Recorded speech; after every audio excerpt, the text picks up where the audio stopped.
Okay, see you later. What's up, everybody? Welcome to the Loud Spot. I'm your host, Sebastian, right out of Oklahoma City. Tonight, we got joining us right now, we got Sam McIntosh, producer of the show. Thank you for joining, Sam. And then we got Justin Linn, who does all kinds of things, but he's also in the band Save Ferris, so we're here to talk to him. So how are you, Justin? I'm well, guys. Staying cool. We're getting a little heat wave here in Southern California, which is like 80 degrees. Yeah. No, it really does get hot. It really does get hot. I was there because I've been managing bands in San Diego. There was 105 one day, and I was like, wait, this is not normal. Yeah, what's going on? No. Yeah, I live at the beach, so it's still, but it's not too bad. It never gets too bad, but it's like 80. Yeah, but in Oceanside, you have to deal with all the Marines on the beach too. So you're like, dude, put your shirt back on. We knock it off. Yeah. Oh, there's more than that now. Yeah, they're in droves now. It's not even, we've always had the Marines, but then now we have it's not just like Arizona anymore. It's like Tennessee, Idaho. Every license plate is out there. Well, I think it goes Oceanside and then Calabasas. That's the thing is like there's a big jump there. And so, like everyone from Calabasas, which is all the rich people, by the way, Sebastian, because he doesn't know that they're the Kardashians. Yeah. Like everyone's moved outside of Rodeo Drive from Beverly Hills. Okay. So everyone lives in Calabasas. Yeah. Calabasas. Is the weather that different though from San Diego to like the Arizona? Like where does the weather differ that much? Is there mountains there or something that changes that?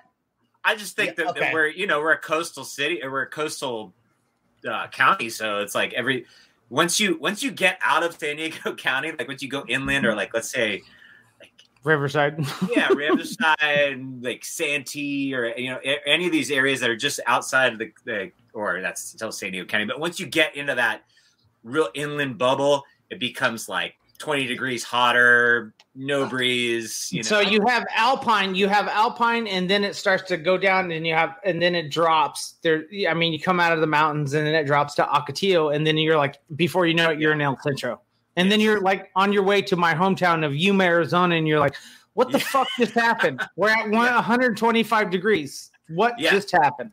Yeah, just frying eggs on the sidewalk and shit. Yeah. I got a story. I'm going to say it later on during the show, though. I got a story about Santee when I went to go visit there.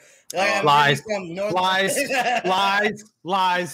we'll talk about that, but I do want to talk about now. Let's go ahead and just jump into Save Ferris. So you joined the band, 3 years ago, 2018 or so? Like 2.5 years ago, something like that. Okay. Yeah, and then we hit it hard. We did Riot Fest in Chicago, and then we did 2 weeks with Goldfinger and Less Than Jake right after that. That's awesome. And it was like rehearsal, and then let's go. And that was awesome. How many original members are there in the band today? Really, it's pretty much just Monique, the singer. Okay, just one. Yeah, because basically the bands broke up in 2005, I think it was, and so, or maybe even earlier, 2003. And so Monique brought it back in 2013, 2014, and then made a new EP with some guys that are no longer in the group, and then we kind of took over the reins, and then we've been the touring band for the last few years. And then of course the pandemic put a big damper on everything, just like everybody, all the touring bands. But we got, we're getting back out there. We've got some stuff coming up, and I'm excited to hit it again and practice my upstrokes. Did you have? Is it ska, right? It's ska. So you got the ska punk. Ska punk. Yeah. Did you have to learn a lot of the like original songs from the band when they were like originally kind of touring and hit it big? Is like, do you still play all those songs live in concert? Yeah. The majority of what we play, albeit there's a few covers, like we do a Dead Kennedy song and we do a few. We do an Operation Ivy cover and stuff, but nice. there's it's pretty much all the first 2 records, which is what the majority of the fans really want to hear. It seems like, because there's a, once you have something like that resonated with now we're adults, right? Maybe we were in junior high when those records came out or high school. And you have these nostalgic moments that almost mean more to people than I think any incarnation of the band or members mean, because they have a connection with those songs that probably means more than even the records did at that time. It's more, maybe their first kiss or their first breakup or whatever. So and Save Ferris was around during that time when ska was really making a name for itself. Yeah, real big fish and fucking dude, so sick. But you also do. There's Ava just joined. Here's Ava's right there. There she is. Hey, Ava. Hey. Sorry, I'm really late. Ava, this is Justin. Justin, this is Ava. You guys know each other. We were just talking about the band that he's in right now called Save Ferris, but Justin also does a lot of his own personal, I guess, side projects, other bands. You've been a musician for quite some time. Is it singer, songwriter, guitar player? What all is it that you do? Yeah, I'm primarily singer, songwriter, guitar player, vocalist. Kind of like the Dave Grohl thing, I like start out a drummer. My dad plays drums, so that was my first instrument, and then really it was just about skateboarding. Growing up in Southern California, it was really about skateboarding and that kind of thing. And then in the mid '90s, there was a lot of that.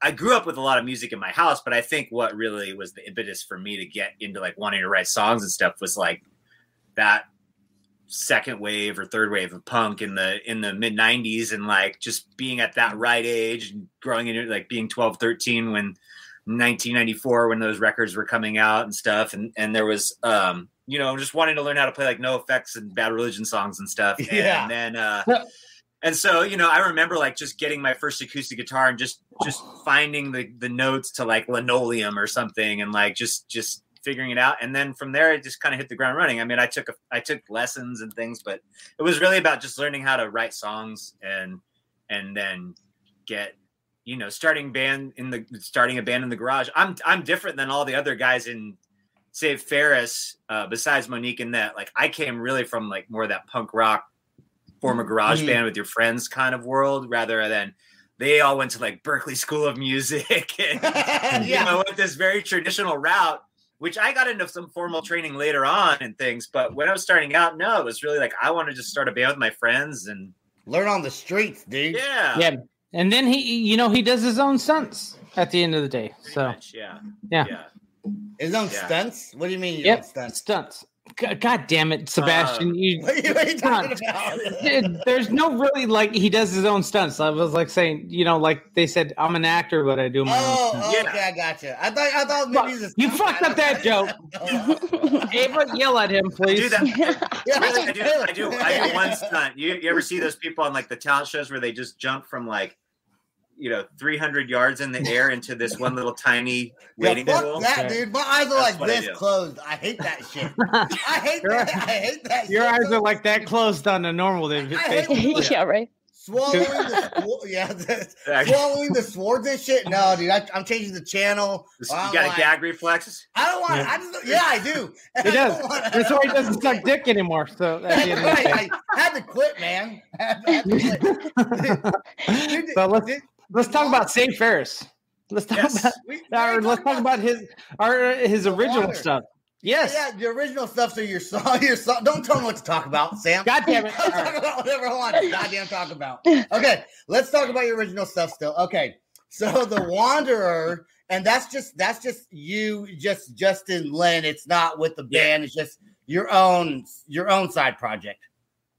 Yeah. So I've had so many different bands over the years that I fronted and wrote the majority of the music for. That the last couple of years, it just seems to be like I started to do the solo thing. It's just for fun. It's just an outlet for me, and then kind of grew into like where it was really fun to collaborate with different friends. Like this song, my buddy Carlos, who I grew up, we were our first punk band in high school together. He's the drummer now for Sublime with Rome, and we live in the same town.